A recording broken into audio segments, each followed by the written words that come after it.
Assalamualaikum warahmatullahi wabarakatuh. Mangrupikeun pengumuman ka sadaya warga anu sami ningal video ieu. Insya Allah bakal aya bantuan anu ageungna Rp600.000. Syarat-syaratna nyandak fotokopi KK, fotokopi KTP, oge tong hilap uang pendaftaran Rp700.000. Kempalkeun nya umat.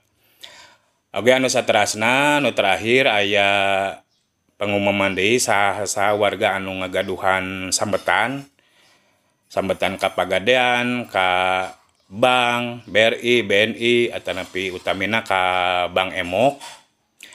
Enjing dinten Minggu hayu urang ngariung di lapangan Masjid Al Hikmah di Blok Senen.